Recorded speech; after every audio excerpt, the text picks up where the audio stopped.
Hello dear friends. सो जय हिंद जय भारत सभी प्यारे दोस्तों को और सभी स्टूडेंट्स को, प्यारे साथियों, मैं पुनः आप सभी के सामने हाजिर हूँ एक और नया वीडियो लेकर। जैसा कि हम लोग बता रहे थे, मैंने आपको कल बताया था, 2 दिन पहले वीडियो डाला था, air force extend by group 100 most important mock test series. मैं अभी इंग्लिश के लिए चल रहा हूँ, मॉक टेस्ट 2 होने वाला है, यहाँ सॉल्यूशन में उसका कराने वाला हूँ। आप सभी लोग कॉपी पेन निकाल लीजिएगा प्लीज़। और हर एक बच्चा जिसने मॉक टेस्ट लगाया है, मैंने ऑलरेडी टेलीग्राम ग्रुप में 30 मॉक टेस्ट को शेयर कर दिया है, 30 मॉक टेस्ट। जैसे ही हम आगे बढ़ते जाएंगे, और हाँ, कुछ बच्चे ये कह रहे थे कि सर मॉक टेस्ट आप प्लीज़ डेली डालिए। प्यारे साथियों, मैं कोशिश कर रहा हूँ, पर डे बिल्कुल डालूंगा, आपको निराश नहीं होना पड़ेगा। लेकिन मजबूरी थी, 1-2 दिन में फीवर से ग्रसित था, मतलब गुजर रहा हूँ, परेशान हूँ थोड़ा, इसलिए नहीं कर पाया। तो प्लीज़ आपको कोऑपरेट करना पड़ेगा, थोड़ा समझना पड़ेगा, बस मैं आपसे निवेदन ही कर सकता हूँ। बाकी तो आप समझदार हैं, अच्छे बच्चे हैं, काफ़ी सपोर्ट कर रहे हैं। तो मॉक टेस्ट 2 कराने वाला हूँ, बहुत इंपॉर्टेंट है। सर ये मिलेंगे कहाँ से, इनकी पीडीएफ कॉपी कहाँ से मिलेगी? मैं फिर दोबारा रिपीट कर रहा हूँ, हमारा टेलीग्राम चैनल है Sudhir defence academy, Sudhir defence academy. यदि आपको सर्च बॉक्स में नहीं मिल पाता है तो आप मुझे मेरे व्हाट्सएप नंबर 8954047969 पर मैसेज कर सकते हैं। मैं आपके नंबर को टेलीग्राम ग्रुप में ज्वाइन कर दूंगा और वहाँ ही आपको सारी पीडीएफ अवेलेबल होंगी। सारे जो मॉक टेस्ट जितने कराऊंगा उसे कि हर एक की पीडीएफ अवेलेबल होगी। अभी मैंने 30 पीडीएफ टेलीग्राम चैनल में क्या कर दी हैं, पहले ही पोस्ट कर दी हैं, आप वहां से देख सकते हो, मैं फिर अपलोड कर दूंगा, ठीक है ना। तो ये बातें खत्म करते हुए और टाइम वेस्ट ना करते हुए, जैसा कि आपको पता है हम क्वालिटी पर काम कर रहे हैं, केवल टाइम पास नहीं कर रहे हैं, और इसलिए सीधे हम टेस्ट के सॉल्यूशंस पर चलते हैं। मॉक टेस्ट जिन्होंने लगाया होगा दूसरा, वो अपना मिलान करिएगा कि मेरे कितने क्वेश्चन और कितने मार्क्स आए, ये जरूर शेयर करिएगा कमेंट बॉक्स में। सबसे पहले सर पहला क्वेश्चन क्या है, पैसेज है हमारे पास। ये पैसेज किसके बारे में है, आप सारे क्वेश्चन स्क्रीन पर देख सकते हो, आपके सामने आ रहे हैं, ठीक है ना। पहला क्वेश्चन है ये सर, एक केरला एक राज्य है, उसके ऊपर बताया गया है कि केरला का जो सराउंडिंग्स है, नेचुरल जो नेचर की सराउंडिंग्स है, केरला का जो आईटी इंफ्रास्ट्रक्चर है, मतलब जो इंफॉर्मेशन टेक्नोलॉजी का जो इंफ्रास्ट्रक्चर है वो कितना बूस्ट है, कितना ज़्यादा सर वहाँ पे जो लोग एम्प्लॉयज़ हैं वो काम कर रहे हैं, वो रोजाना हॉलीडेज कर सकते हैं, बीचेस पर जा सकते हैं, वहाँ की ऑफिसें नॉर्मल नहीं हैं, चारों तरफ से ग्रीनरी है, मतलब बहुत उसके बारे में बताया गया है कि Kerala is the one of the top most cities और attractive cities who attracts tourist from all over the world. संसार के हर एक देश से वहां पे टूरिस्ट आते हैं, और सारे टूरिस्ट एक ही बात कहते हैं कि बहुत ही अट्रैक्टिव जगह है, मतलब जो टूरिस्ट बहुत मोस्ट डिमांडिंग कंट्रीज के टूरिस्ट हैं वो भी वहां पे आते हैं। तो सबसे पहला क्वेश्चन क्या है, विच one of the following statement is correct. Kerala जाना जाता है रबर पैदा करने के लिए, गलत है। There is a lot of political awareness, Kerala के लोगों में राजनीति की जागरूकता है, ये भी कोई कहा नहीं गया ऐसा। Kerala has developed in strong infrastructure for information, बिल्कुल सही है सर। पहले का आंसर क्या है, ये केरला ने सर इंफॉर्मेशन टेक्नोलॉजी का जो इंफ्रास्ट्रक्चर है बहुत अच्छी तरीके से डेवलप कर रखा है। पहले का आंसर क्या होगा, 100% सी होगा। सर सेकंड का आंसर क्या होगा, हाँ, which one of the following statement is correct. हाँ, Kerala is very well connected to rest of the country, नहीं ऐसा कुछ नहीं है।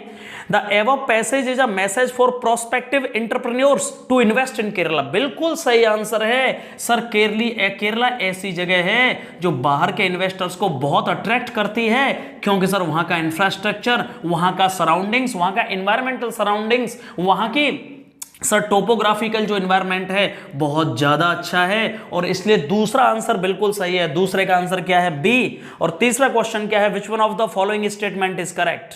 सर केरला इंप्रेस करता है even the most demanding tourist, हाँ, तीसरे का आंसर बिल्कुल सही है सर, बी। सर केरला ऐसा राज्य है जो सबसे ज्यादा टूरिस्टों की वहां डिमांड है, मतलब जो टूरिस्ट हैं उनका सबसे डिमांडिंग जो प्लेस है वो सबसे पहले केरला है, कि हम केरला जो भी टूरिस्ट आते हैं वो केरला जरूर जाते हैं। ये पैसेज के अकॉर्डिंग चलना है, मैं अपने अकॉर्डिंग कहानी नहीं बता रहा, पहले पैसेज को प्लीज पढ़िएगा। मेरी थोड़ी मजबूरी है, मैं बहुत जल्दी डिजिटल बोर्ड पर पढ़ाने वाला हूं, डिजिटल बोर्ड पर हम लोग काम करने वाले हैं, इसलिए मेरी मजबूरी है कि मैं यहाँ डायरेक्ट पूरा पैसेज को भी आपको इतना अच्छे से नहीं समझा पा रहा हूं, लेकिन मैं कोशिश बहुत अच्छी करूंगा। Which one of the following statement is correct. हाँ, लास्ट चौथा क्वेश्चन, सर जो टूरिस्ट हैं from all over the world flock to Kerala, बिल्कुल सही आंसर है। 4 का आंसर क्या है? डी। किस किस का आंसर डी है मुझे बताइएगा। कितने मार्क्स हैं आपके पैसेज में, कितने मार्क्स हैं? चौथे का सर केरला में दुनिया के सारे जो वो हैं टूरिस्ट हैं वो सब अट्रैक्ट करता है केरला। 4 का आंसर डी। और which one of the following statement is not correct? 5वें का आंसर क्या है सर? केरला में जो आयुर्वेदिक सेंटर्स हैं, जो अनुसंधान केंद्र हैं आयुर्वेदिक दवाइयों के, देसी दवाइयों के जो केंद्र हैं, और सर वहां पे क्या है? पिक्चर एक सराउंडिंग्स हो नेचर की जो ग्रीनरी सराउंडिंग्स है, बीचेस हैं, वो टूरिस्ट का मेजर अट्रैक्शन है। तो सर 5वें का आंसर क्या होना चाहिए? 100% आंसर की पैसेज की क्या है? मॉक टेस्ट सेकंड के पैसेज की आंसर की पहले का सी, दूसरे का भी, तीसरे का भी, चौथे का डी और 5वें का सी। क्लियर हो गया।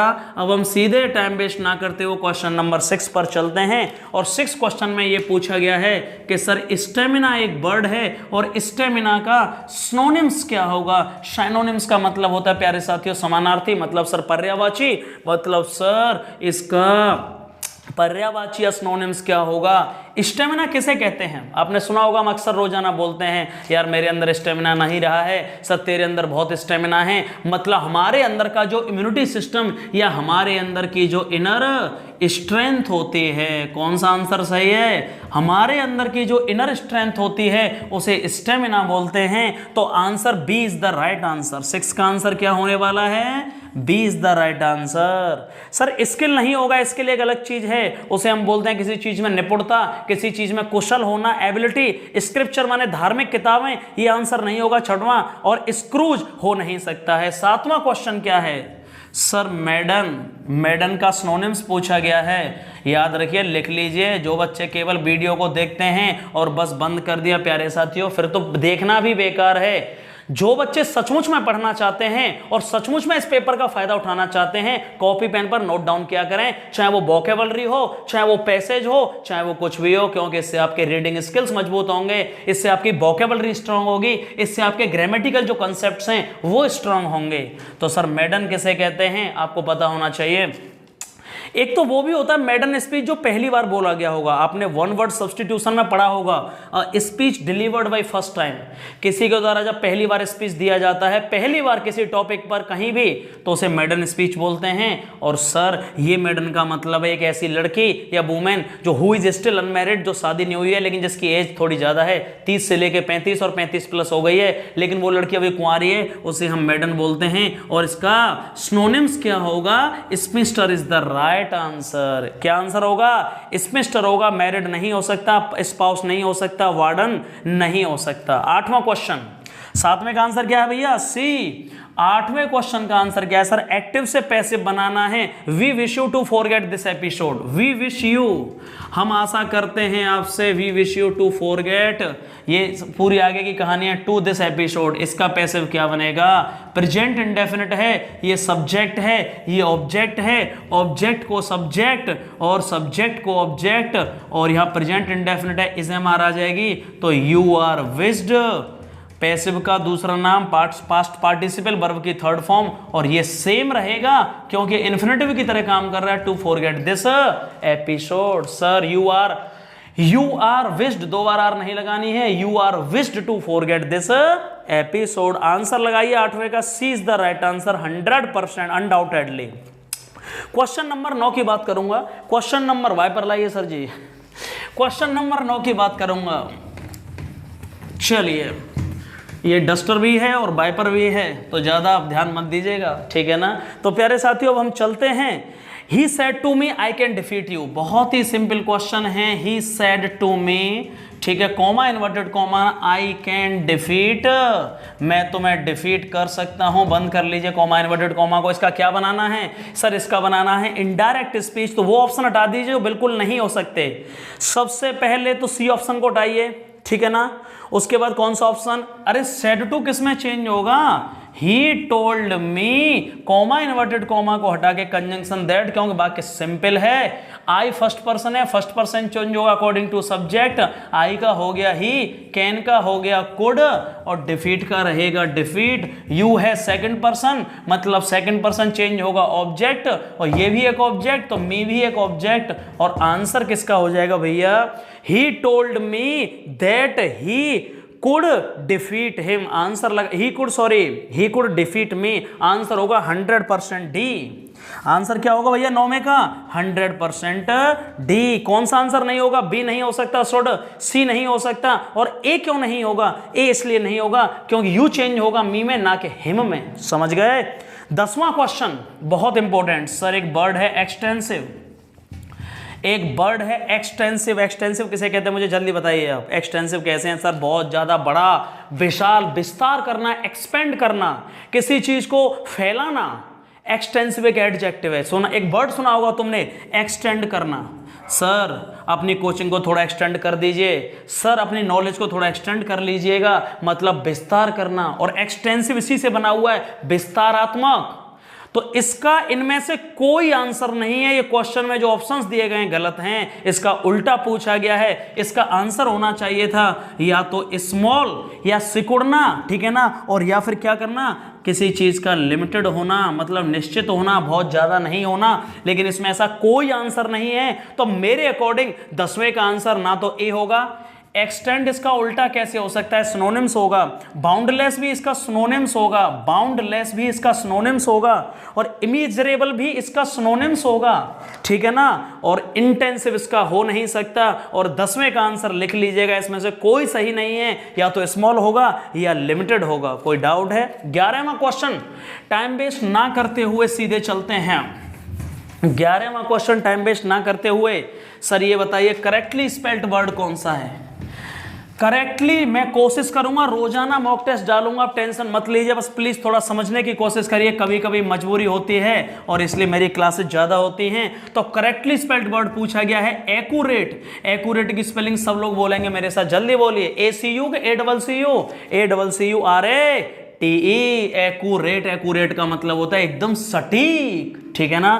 टाइम वेस्ट ना करते हुए 12वां क्वेश्चन, ओहो ये बहुत अच्छा क्वेश्चन है स्पॉटिंग एरर का। आई रिमेंबर अ लंच, मुझे वो लंच अच्छी तरह याद है। कौन सा?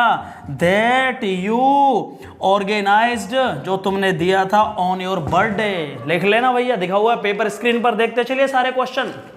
एक बहुत बड़ी बात कहने जा रहा हूं, अरे यहीं से पता कर लो, मुझे वो लंच याद है जो तुमने मुझे दिया था पार्टी पर। तो बस मुझे ये बताइए, ये पहली बार कोई लंच है, फर्स्ट टाइम है, या किसी पहले लंच की बात हो रही है? अरे जब भी किसी बात को एम्फेसाइज किया जाए, जोर देकर कहा जाए, तो प्यारे साथियों वो ए होगा कि दा होगा? अरे डेफिनेट बात की बात हो रही है, उस घटना की बात हो रही है जो पहले हुई है, और इसलिए यहां स्पॉटिंग एरर होगी। ए लंच के दा लंच, बिल्कुल सही है आपका। और 13 क्वेश्चन, 13वां क्वेश्चन जल्दी बताइए। 13वां क्वेश्चन, अरे ये आइडम्स फ्रेजेज होते हैं, बहुत जल्दी 300 से 350 आइडम्स फ्रेज लेके आने वाला हूं, जो कि एनडीए के लिए, एयरफोर्स के लिए और नेवी के लिए बहुत इंपॉर्टेंट होने वाले हैं। इसमें पूछा गया है, बताइए सर, जैसे हिंदी में आपने पढ़े होंगे थोता चना बाजे घना, खोदा पहाड़ निकली चुईहा, इसी तरह से इंग्लिश में पूछे जाते हैं। तो ये बता दो, इन्हें रटना मत। टू फ्लॉग माने चलाना, डेड माने मरे हुए, हॉर्स माने घोड़े को। ओहो, मरे हुए घोड़े को, ये बता दो क्या मरा हुआ घोड़ा कभी चल सकता है? लेकिन फिर भी मैं उसे चलाने की कोशिश, दौड़ाने की कर रहा हूं। तो बस मुझे ये बता दो कि मेरे जो काम कर रहा हूं उसके परिणाम आने वाले हैं, या फिर मैं व्यर्थ में प्रयास कर रहा हूं। मतलब सर इसका आंसर होगा टू वेस्ट, बिल्कुल सही है। वंस एफर्ट, बहुत अच्छी बात सर, कुछ नहीं, केवल बर्बादी, मतलब सॉरी, वेस्ट वंस एफर्ट, केवल निष्फल प्रयास करना, उसमें सफलता नहीं मिलेगी। इसका एक और आंसर लिख लीजिए, कभी कभी आपने सुना होगा वाइल्ड गूज चेज, ये भी एक आइडम्स फ्रेज है। वाइल्ड माने जंगली, गूज माने हिरन, और चेज माने पीछा करना। मुझे बस इतना बता दो, क्या तुम जंगली हिरनों का पीछा कर सकते हैं? अरे शेर उन्हें नहीं पकड़ सकता, तो तुम क्या पीछा करोगे? और तुम कह रहे हो सर मैं वाइल्ड गूज चेज करूंगा, इसका मतलब तुम कैसी सोच रखते हो जिसमें सफलता मिलेगी या निष्फल? अरे तुम फ्यूटाइल सर्च कर रहे हो। फ्यूटाइल सर्च का मतलब होता है एक ऐसी खोज जो कैसी होने वाली है, सफलता या निष्फलता? अरे निष्फल प्रयास, व्यर्थ। तुम अभी मुझसे कहोगे सर 10 साल बाद या 1 साल बाद ऐसा टाइम आएगा, अपना टाइम आएगा, और उसके बाद तुम सोचोगे सर कोई ऐसा आएगा और जो सीधा बस मैं अरबपति हो जाऊंगा, एक ऑडी होगी, एक रेंज रोवर होगी और साथ में 6 गर्लफ्रेंड होंगी। तो क्या ऐसा होने वाला है? केवल सपने देखते रहिए, होगा कुछ नहीं। 2 साल बाद चरी काटनी पड़ेगी। और इसलिए बेटा मेहनत कर लीजिए, और वो भी कैसी? कंफर्ट जोन से बाहर जाके। यदि ऐसे ही 10 बजे जगते रहे सुबह, तो बेटा याद रखना 28 साल बाद और 29 साल बाद लड़की तो निकल ही जाएगी हाथ से, और बाकी रह क्या जाएगा? हाथ में रह जाएगी क्या? मत पूछो क्या रह जाएगा। लाइए आगे बढ़ते हैं भाई। क्वेश्चन नंबर कौन सा है? क्वेश्चन नंबर हम बात करेंगे सीधी 14वां, टाइम वेस्ट ना करते हुए 14वां question, anything which destroy the effect of poison. बहुत अच्छा क्वेश्चन है। अरे जो पॉइजन मतलब जहर, स्क्रीन पर देखिए क्वेश्चन, जो जहर को भी खत्म कर दे। तुमने सुना होगा कोई ऐसी दवा, कोई नाम क्या होता है उसका? दवा नहीं है ये। मान लो जहर के असर को खत्म कर दे, विनाश मुक्त, तुमने सुना होगा उसे क्या बोलते हैं? एंटीडोट बोलते हैं। एंटीडोट सुना नहीं आपने? सर ये कैंसर का एंटीडोट क्या है? कैंसर का एंटीडोट है क्या? कीमोथेरेपी। डॉक्टर बोलते हैं कैंसर कैसे सही हो जाएगा? एंटीडोट क्या है? कीमोथेरेपी। इसी तरह से किसी भी चीज के जहर के असर को खत्म करने के लिए जो एक वर्ड होता है उसे हम बोलते हैं एंटीडोट। सर और मीनिंग बता दो जो ऑप्शन में है। चलो बता देता हूं, तुम लोग गुस्सा हो जाते हो। एनेक्डोट, एनेक्डोट किसे कहते हैं ये तो पता होना चाहिए। ये बता दो, एनेक्डोट एक बड़ी कहानी को या बड़ा डिस्क्रिप्शन या छोटा किसी चीज को बहुत संक्षिप्त में समझाना या कहना, उसे एनेक्डोट बोलते हैं। ठीक है ना? और क्या है इसमें? डैंडी क्या होता है सर? DANDY। लिख लो भैया, लिखो। डैंडी का मतलब होता है, कहते हैं ना सर ये बंदा ठीक ठाक है, मतलब ज्यादा खराब नहीं है। नॉट बैड मतलब क्लीन भी कह सकते हो, मतलब नीट भी कह सकते हो। डैंडी मतलब सर मैं उसके घर पे गया था, ठीक ठाक था, मतलब जैसा हम सोच रहे थे ऐसा नहीं था, मतलब बढ़िया था। और इंटरसीड किसे कहते हैं? INTERCEDE। इंटरसीड का मतलब होता है सर मीडिएट करना, अरे मध्यस्थता करना, किसी के बीच में इंटरमीडिएट करना, बिचौलिए का काम करना, उसे इंटरसीड बोलते हैं। अगला 15वां क्वेश्चन क्या है? थोड़ा मैं स्पीड में इसलिए पढ़ाता हूं, टाइम की कमी होती है। एन अज्यूम्ड नेम क्या होता है? ओहो, कोई भी नाम जो आपने घर का मान लिया है उसे एक वर्ड में क्या बोलते हैं? ये 1 वर्ड सब्स्टिट्यूशन है, आपने सुना होगा। अब भाई तेरा घर का नाम क्या है? उपनाम क्या है तेरा? घर में तुझे बुलाते हैं क्या? यहाँ नाम है तेरा, मतलब कुछ भी, ओम प्रकाश। घर पे क्या बुलाते हैं? गुड्डू। मतलब सर एज्यूम्ड नेम का मतलब जो बस मान लिया गया है उसे एक वर्ड में बोलेंगे अलाइस। बहुत ही प्यारा वर्ड है अलाइस। अलाइस का मतलब होता है सर उपनाम। सर सिनोनिम्स किसे कहते हैं? समानार्थी को। सर होमोनिम्स किसे कहते हैं? एक ऐसे वर्ड जिनका प्रोनाउंसिएशन सेम होता है, उच्चारण सेम होता है, लेकिन उनके अर्थ अलग होते हैं। और एनाक्रोम किसे कहते हैं? सर कोई भी चीज जो पुराने टाइम की है और उसमें भी अंतर है, उनके टाइमों में, ड्यूरेशन में अंतर है। सर 16वां क्वेश्चन बहुत इंपॉर्टेंट होने वाला है। 16 से लेकर 20 तक इनको नोट डाउन कर लेना प्लीज गाइस। 16वां क्वेश्चन क्या है? चलिए sir first of all let me deal this problem. ओहो, डील के साथ में प्रॉब्लम को डील करना है तो डील के साथ में 3 प्रीपोजिशन आते हैं, डील इन, और दूसरा कौन सा आता है? डील विद, और तीसरा कौन सा आता है? Deal out. डील इन का मतलब हमेशा लिख लेना व्यापार करना। सर मेरे पिताजी टू ट्रेड। डील इन का मतलब है टू ट्रेड, व्यापार करना। मेरे पिताजी कपड़ों का व्यापार करते हैं। My father deals in garments. Sir deal with का मतलब टू हैंडल करना, हाँ टैकल करना। सर टू टैकल करना, सर मैं इस प्रॉब्लम को टैकल कर लूंगा। सर ये कस्टमर्स बहुत खराब हैं, ये मैं इनको डील विद नहीं कर पाऊंगा। और डील आउट का मतलब डिस्ट्रीब्यूट करना। क्या करना? अरे बोलिए भैया जी, डिस्ट्रीब्यूट करना। सर जी मिठाइयां बच्चों के बीच में बांटी गई, द स्वीट्स बांटी गई, were dealt out among the students. Dealt out लिख लेना, ये नोट डाउन कर लिया करो, तभी पढ़ने का फायदा है।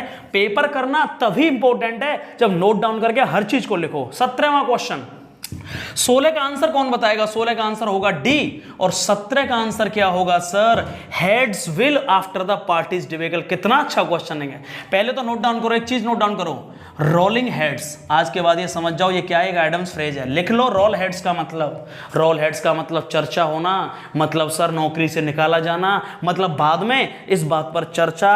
Heads will roll after the party's debacle माने लिख लो हार। सर जी पार्टी की हार के बाद अब क्या होगी? छटनी होने वाली है। मतलब बेटा जिसने गलत काम किया है, जिसने सहयोग नहीं दिया है, जिसने पार्टी का विकास नहीं किया है, उनकी छटनी होने वाली है, मतलब ली जाने वाली है उनकी। तो heads will roll after the party's debacle. लिख लो रोलिंग हेड्स। इसका आंसर क्या होगा? रोल। मतलब 17 का क्वेश्चन 100% बी फॉर बॉय। समझ गए। 18वां क्वेश्चन क्या है सर? ये भी बहुत अच्छा क्वेश्चन है। He can not do this work, वो इस काम को अब नहीं कर सकता। क्यों? क्योंकि उसने क्या खो दिया, ये बता दो। जब हम किसी काम को करना छोड़ देते हैं तो इसका मतलब हमारी क्या हो जाती है, क्या हो जाती है? अरे प्रैक्टिस नहीं रहती है, और जब प्रैक्टिस नहीं रहेगी, प्रैक्टिस एक नाउन है, तो जब प्रैक्टिस नहीं रहेगी तो हम उस काम को नहीं कर पाएंगे। और इसलिए 18 का आंसर 100, कॉमन सेंस का क्वेश्चन है, 100% बी फॉर बॉय। मुझे ये जरूर बताइएगा कि मार्क्स कितने आ रहे हैं और पेपर अच्छे हैं कि नहीं। बहुत ही अच्छे पेपर हैं ये, बस एक बिलीव करना जानिए, ठीक है ना, विश्वास करना होता है।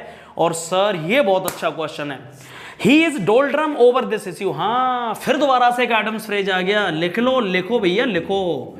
डोल्ड्रम्स माने क्या होता है, लिख लीजिए। इन डोल्ड्रम्स का मतलब होता है टू कंफ्यूज होना, टू कंफ्यूज होना। सर टू क्या होना, कंफ्यूज, और क्या होता है, परप्लेक्स होना, परप्लेक्स। सर मैं दिमाग चकरा रहा है मेरा, पता नहीं है, मैं डोल्ड्रम्स में हूं इस मुद्दे पर। सर घर वाले कह रहे हैं शादी की, मैं शादी करूं कि नहीं करूं, इस बात पर सर बहुत ही ज्यादा मेरी सिचुएशन है। इन डोल्ड्रम्स लिख लो, फिक्स है ये इन डोल्ड्रम्स। आंसर क्या होगा 19 का डी। और 20 का आंसर क्या होगा, ये बहुत अच्छा क्वेश्चन है, दिस अनएक्सपेक्टेड। चलिए इसको साफ कर देते हैं भाई। क्वेश्चन आपकी स्क्रीन पर दिख रहा है, आई होप, ठीक है ना। कोई भी कमी आपको लगती है कि सर ये कमी, आप प्लीज नोट डाउन लिखा करें, मुझे बुरा नहीं लगता है। और this unexpected difficulty put me on the, हाँ, दिस अनएक्सपेक्टेड डिफिकल्टी। सर इस डिफिकल्टी ने, कैसी डिफिकल्टी ने, अर्थ को समझा करो। पूरी इंग्लिश केवल सेंस पर डिपेंड है, याद रखना। जिसने सेंस समझने की कोशिश कर ली वो मास्टर हो जाएगा, और जिसने रट्टा मारना शुरू किया उसका कुछ होने वाला इंग्लिश में। ऐसी डिफिकल्टी थी जो मैंने पहले से नहीं पता थी, अचानक से आ गई थी, लेकिन उसने मुझे क्या दिया, क्या दिया मुझे, इसने मुझे पुट ऑन मतलब बना दिया। क्या बना दिया, मेटल। लिख लो, ये भी एक एडम्स फ्रेज है, पुट ऑन वंस, लिख लो, पुट ऑन वंस मेटल। ये बहुत अच्छा क्वेश्चन है, लिखो, खुद को तैयार कर लेना, खुद को सर ये इतनी साहस आ जाना कि सर अब मैं इस काम को कर लूंगा। सर जब मेरे पिताजी की डेथ हुई उस चीज ने मुझे इतना हिला दिया, इतना धक्का दिया, लेकिन उसके बाद सर मैंने खुद को मजबूत किया कि नहीं, परिवार को संभालना है और क्या कहते हैं करना है। तो sir put on one's mettle का मतलब है एकदम खड़े हो जाना, डट करके अब सामना करना है। यहां मेटल ही आएगा, मैटर से कोई मतलब नहीं, मैट का कोई नहीं, माउथ का कोई मतलब नहीं। Thank you so much guys. और बाकी प्लीज आप थोड़ा सा परेशान मत हुआ करें, मैं कोशिश करूंगा पर डे आपके लिए बहुत अच्छे प्रैक्टिस सेट लाने की। और इसको बताइए आपके मार्क्स कितने आ रहे हैं। जय हिंद, जय भारत। सर मेरा सिलेक्शन सिर्फ आपकी वजह से हुआ है। सर मेरे अंदर कोई चीज बहुत कमी थी। कुछ लोग जो आए हैं कि सर ये सर में पहली बोलते होगा, ये हमारा जुड़ाव है दिल का एक्चुअली। भाई मैं सच बोल रहा हूँ, जो मेरा सिलेक्शन हुआ है केवल सर की वजह से हुआ है।